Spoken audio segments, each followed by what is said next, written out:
There will be days where you will ask yourself, where is all this going? What is the purpose? What is my purpose? In high school, I thought I'd discover my life's purpose when I could answer that age-old question, what do you want to be when you grow up? Nope. In college, I thought I would discover it when I could answer, what's your major? Not quite. I thought that maybe I'd discover it when I found a good job. Then I thought I just needed to get a few promotions. That didn't work either. I kept convincing myself that it was just over the horizon, around the next corner. Nothing worked, and it was really tearing me apart. Part of me kept pushing ahead to the next achievement, and the other part kept asking, is this all there is? I've often said that I wish people could realize all their dreams in wealth and fame, and so that they could see that it's not where you're going to find your sense of completion.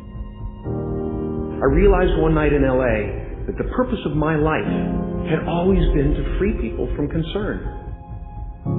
I can tell you from experience, the effect you have on others is the most valuable currency there is. When you work towards something greater than yourself, you find meaning, you find purpose. When you keep people at the center of what you do, it can have an enormous impact. All life is interrelated. We are all bound together into a single garment of destiny.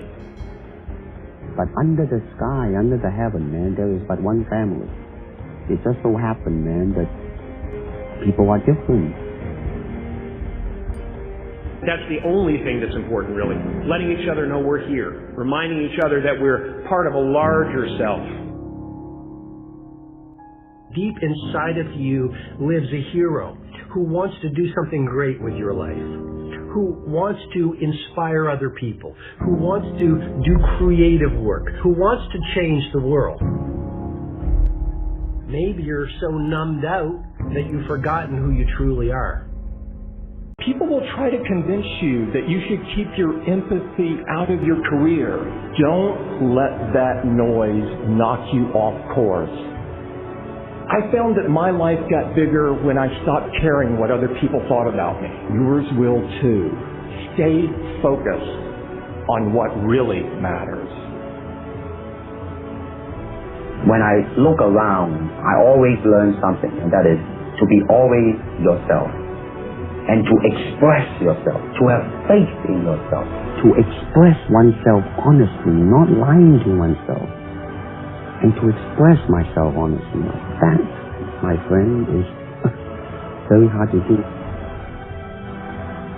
Everything you gain in life will rot and fall apart, and all that will be left of you is what was in your heart. Don't let anything stand in the way of the light that shines through this form. Risk being seen in all of your glory. You are ready and able to do beautiful things in this world. You will only ever have two choices, love or fear. Choose love, and don't ever let fear turn you against your playful heart. Many things can contribute to our not approving our dreams, our not feeling good enough. A lot of things can contribute to that.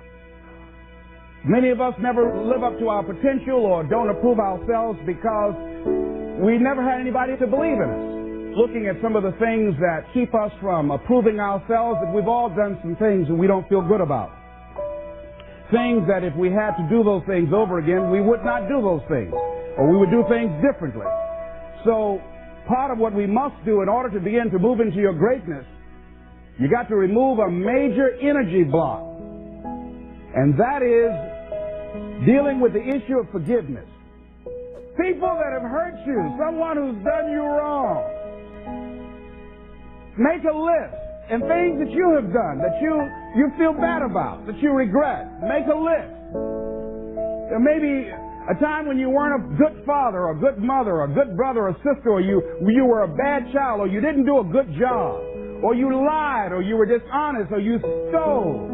No one knows this but you, or something you feel good about, say, you know, there's a real dog in me to do that. Something you just really regret. So we make a list of all those things. All of us have some of that. Somebody said there's some good in the worst of us and some bad in the best of us. So none of us escape. Now here's something I want you to do. I want you to become involved in an active process to get some clutter out of your life. So if there's any area in your life that you need to clean up, there's some people who's cluttering up your life. They serve no purpose whatsoever. They're just holding and occupying the space that somebody useful, positive, nurturing, and contributing could be holding that space. You don't even have time to look to see what else is out there because you all have all of these people surrounding you that's not enabling you to grow. So look at what is it I need to get out of my life. Just start cleaning this stuff out. See, whatever you have in your environment is a reflection of your consciousness. So you got all that chaos there. That represents some disorganized, cluttered section of your mind. So let's get all that out of there, all right? Work to get that out, clean that up. Anybody that you feel very strongly about, have some negative feelings about, let's look at some good reasons to forgive them. Number one, you must try and see what has happened or see things from that other person's point of view. Let's look at it from their point of view. That's one area. That's number one. Then number two, holding a grudge hurts you. It doesn't hurt them. So just for good health and peace of mind, let it go. Any feeling of resentment or anger or hatred is called to me the load of bitterness within. Every thought that we entertain produces a chemical in our brain that impacts the body's immune system.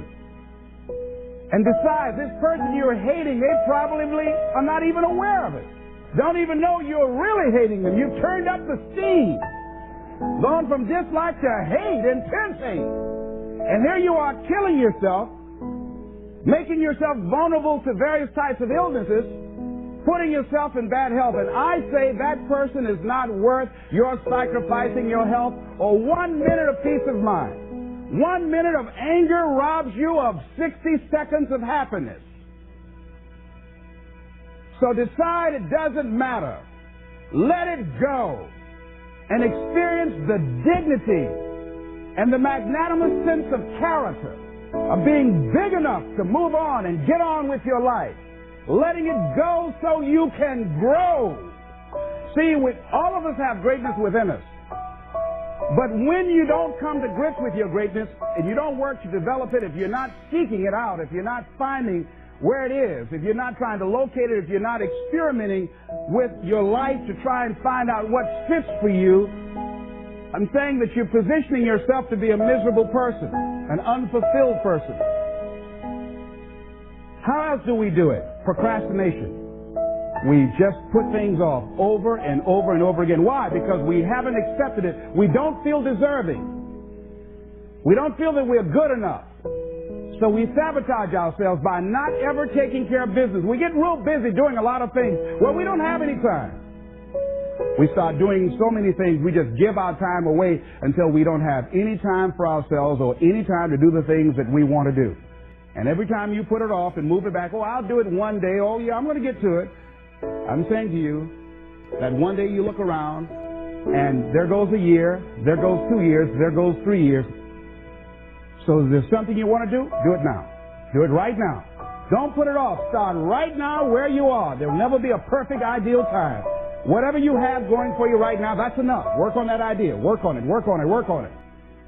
Watch out with the relationships you have. What kind of person are you becoming because of the relationships that you have right now? Do those people contribute to you?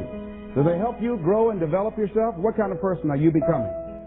People who have not accepted greatness for themselves, these people don't study, ladies and gentlemen.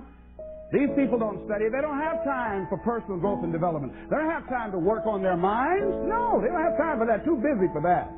To determine the height of your self-approval, it's important that you evaluate yourself because you know you quite well, but it's almost impossible to do it totally by yourself. You must get some caring feedback. Find somebody close enough to you that has observed you or been around you that you value their opinion, and ask them, how do they see you? How do they rate you in terms of your self-esteem? And then compare what you have with what they say. See, there are things many times that people can see in us that we can't see because it's a blind spot. When someone pays you a compliment, can you handle it well? Can you handle compliments well? That's a good barometer about your self-esteem. Can you handle criticism well? Can you give criticism? What are your expectations? What do you expect to get from life? What do you expect to get from your business? What do you expect to get from your relationship? What is your ideal day? What is it that you expect from this experience, this trip, this journey that you're involved in? People that have a strong sense of self-approval, they have high expectations for themselves and from life and from others. See, a lot of people don't expect much from life. So they don't shoot for much. They're not preparing for much. A lot of people are just showing up in life. A lot of people just get up in the morning and they go through the day, they go to the job just to pull a check down, watching the clock coming in. So you want to be a different kind of person as you forward your life. You want to get something out of this. If you're going to do it, it's worth your time, your energy. You've got some expectations from this. So examine your expectations versus your wishes. Some people wish they could do better, but some people expect to do better. Where are you on that? And love yourself. Make caring for you the highest priority in your life. Take care of you. Look out for what truly satisfies you.